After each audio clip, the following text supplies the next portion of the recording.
الحمد لله رب العالمين والصلاة والسلام على رسوله الكريم نبينا محمد وعلى آله وصحبه أجمعين أما بعد.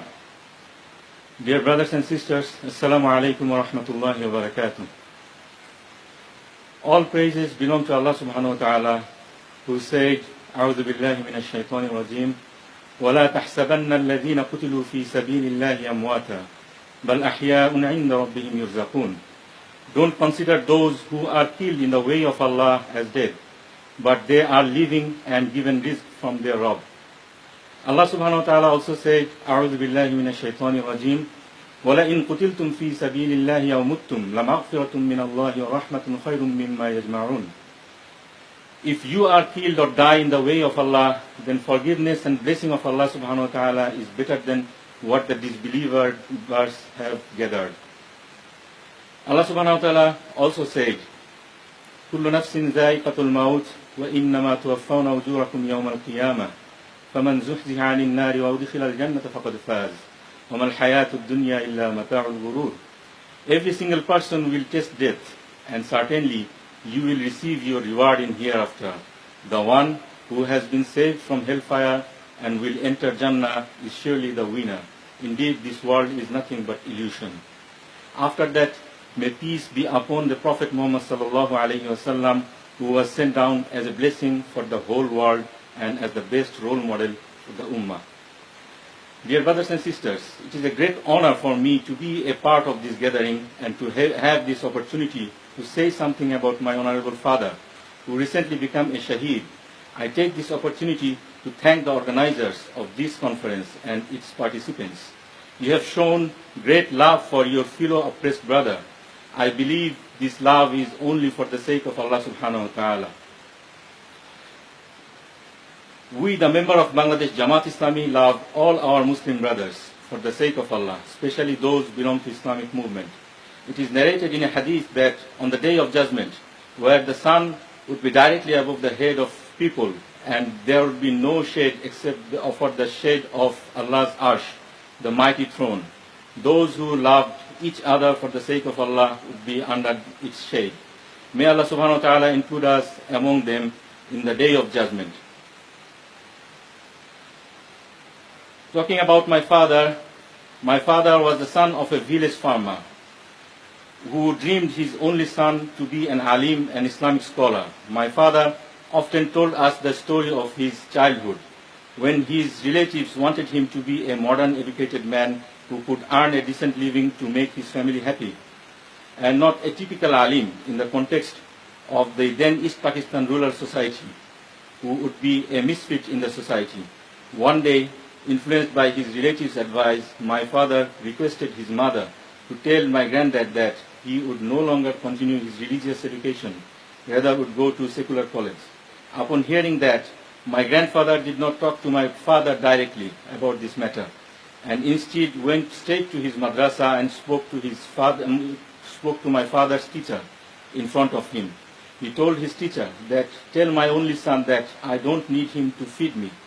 I don't have any more son. Whatever Allah subhanahu wa ta'ala gave me would be sufficient for us. I want him to be a good Islamic scholar. Later, my grandfather saw the Prophet in his dream. He woke up and prayed to Allah subhanahu wa ta'ala that may Allah make his son a shadow, a true follower of the Prophet. From that day onward, my father's only aim in life was to be a true follower of the Prophet Muhammad sallallahu alayhi wasallam, to the best of his ability. My father joined the Islamic movement as a student activist. A humble, soft-spoken person who came from a village became a keen student of Maulana Maududi. Soon after, he became the Central President of Islami Jamiyat-e-Talaba, Pakistan, the largest student organization of the then United Pakistan.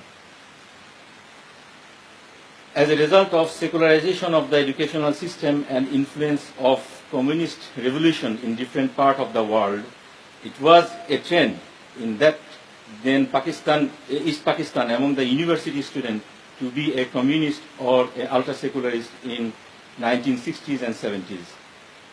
It was a huge challenge to go against all odds and start a new trend as an Islamist in those days. Jamiat-e-Talaba, under the leadership of my father, initiated a movement for Islamic educational system and an Islamic university. It was challenging at first. Jamiat-e-Talaba paid a heavy price and lost some of its most talented potentials like Shahid Abdul Malik, a colleague of my father.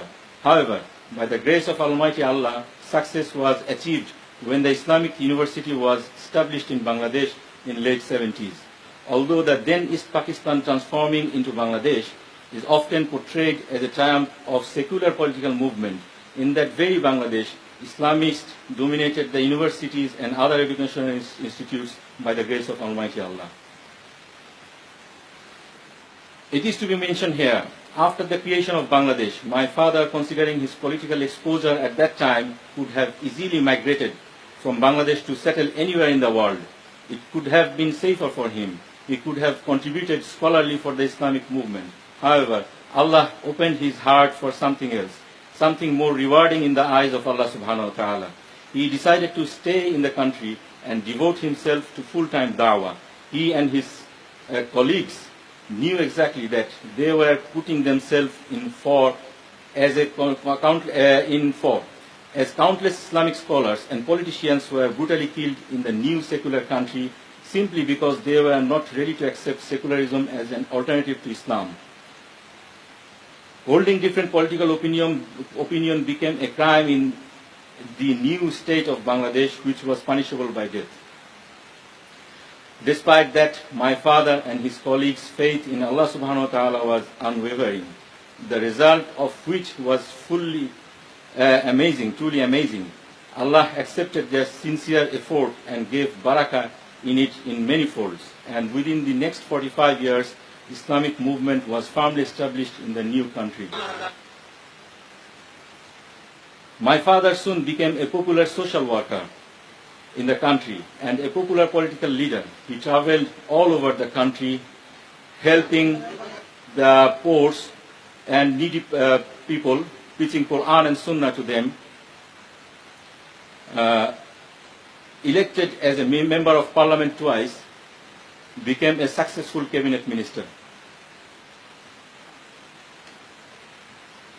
He was not only a political leader, he was also a leading Islamic scholar of the country. He successfully handled numerous religious crises in Bangladesh. During his time, the conspiracy of branding Islam as a militant religion was dealt with diligently. He inspired ulamas to talk unequivocally against terrorism. He also wrote a book on the terrorism where he discussed the principles of Islam on that. He further discussed how this conspiracy targeted to derail Islamic movement from the right path and a way forward to overcome that. Despite his extremely busy schedule, he authored 22 Islamic books and numerous booklets, 3 of which were written inside the prison. He and his party's success caused his downfall as well. His successful run of 2 ministries over the period of 5 years could not be dented by any blame of failure or corruption, nor his 10 years tenure as an MP, Member of Parliament, could have been portrayed as a failure. Now, failing to do that, some 45 years old stories were cooked up to halt his progress. The pretext of that epic persecution of Jamaat Islami Bangladesh, as indicated by my father in many speeches and write-ups, is as follows. World politics has changed forever following the incidents of 9/11. There is no need to talk about that in detail here. Any potential Islamic movement, no matter how democratic or non-violent they are, would no longer be dealt with sympathy. They will all receive harsh treatment sooner or later. The ultra-secular politicians of Bangladesh could not believe that Jamaat was able to run ministries like agriculture, industry, social welfare, let alone setting an example of honesty, diligence while running such ministries. In particular, when it was realized that a great Islamic scholar became a great minister of all time, it was the cause of much alarm. The victory of Hamas in Palestine in 2006 also worked as an aggravated factor. It was thought that if democracy continues, people would get fed up with corrupt politicians sooner and turn to Jamaat. In that context, the election in 2006 were postponed. An unelected, subservient caretaker government ruled the country for 2 years, eventually handed over power to Awami League, who gradually unleashed the anti-Islamic conspiracy in Bangladesh. 3 elements were identified as obstacles in pursuit of their evil plan. First of all, the armed forces. Secondly, Jamaat Islami. Third, Islamic education system. Step by step, they tried to eradicate these obstacles by first controlling the armed force, followed by mass arrest and torture and execution of Jamaat members. Finally, de-Islamization of educational system.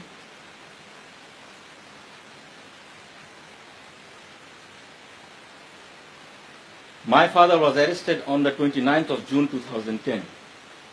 A series of cases filed against him, and following imprisonment of 6 years, Allah finally accepted him as a shaheed on 11th May 2016. As a lawyer and a son, I argued in the court against the false allegations made against my father. My father was a known political figure in 1971. News of his political activities used to be published in newspapers at that time. The prosecution submitted intelligence report of the then Pakistani government where the political activities of my father were described. There is not a single report on my father's alleged involvement with those crimes. Furthermore, after the emergence of Bangladesh, cases were filed against war criminals and their collaborators. Not a single case was filed against my father. Newspapers used to publish stories of war victims and culprits. No single report was published against my father at that time. Books were written on stories of war and war crimes. Not a single allegation was raised against my father. It was long after that war, after 16 years have passed, when my father first participated in the national election and established himself as a potential Jamaat leader, propaganda started against him. Even at that time, no specific allegation were made. It was long after 40 years, some people popped up out of nowhere and claimed that my father was with the culprits of war crimes in 1971 and he commanded them. There is no explanation why they were in those 40 years and why it took 40 long years to reveal the alleged involvement of my father with those crimes. Awami League was in power for 2 terms before, from 1971 to 75 and from 1996 to 2001. Why they did not bring those allegations at that time? Despite all these odds and confusions, he was handed over death sentence and finally executed in May 2016. During his stay in the jail, he wrote 3 valuable books. Some articles were also published in pseudonym, where he gave important guidance for the Islamic movement. He also wrote some of his memoirs. All of these write-ups will be translated soon, inshallah, for the benefit of Ummah. Here are some pictures which we managed to take inside the jail despite the tight security. The night my father became shaheed, it was the night I wish it never came to my life, but Allah subhanahu wa ta'ala decided to grant his servant a great honor on that night, and he decided to forgive him, inshallah. We were called by the authority and met our beloved father for the last time. It was a long meeting. My father made a long dua after giving us his last advices, wasiyah. We hugged him for the last time and left him for good. My father instructed me to lead his funeral prayer, which I was fortunate to do so. 26 janaza prayer were performed in the same place. Each one was bigger than the previous one. Countless salat al-ghaib was prayed all over the country and all over the world.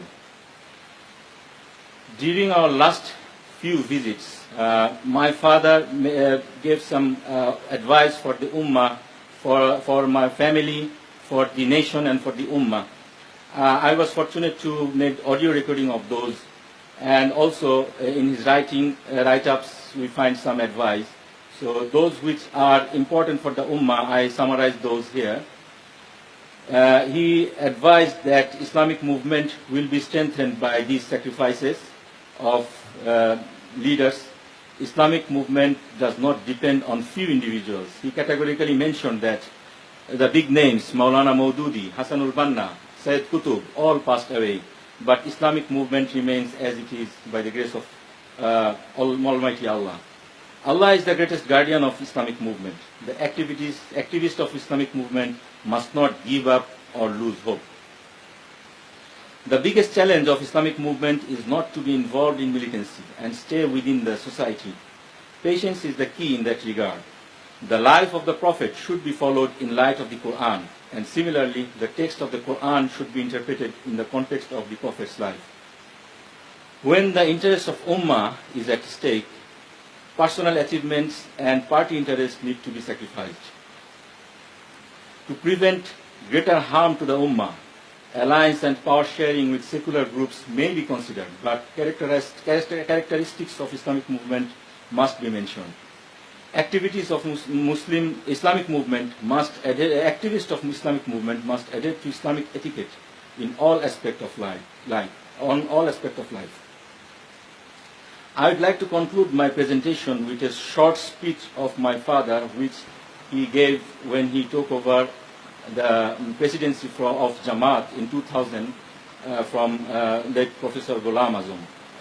In that speech, he predicted his destination, and Allah accepted that. He said that Islamic movement going to face a severe test, and some people will be derailed, some people will be shaheed, and the rest who will be steadfast on the right track with iman and patience, Allah will give them the victory flag, inshallah.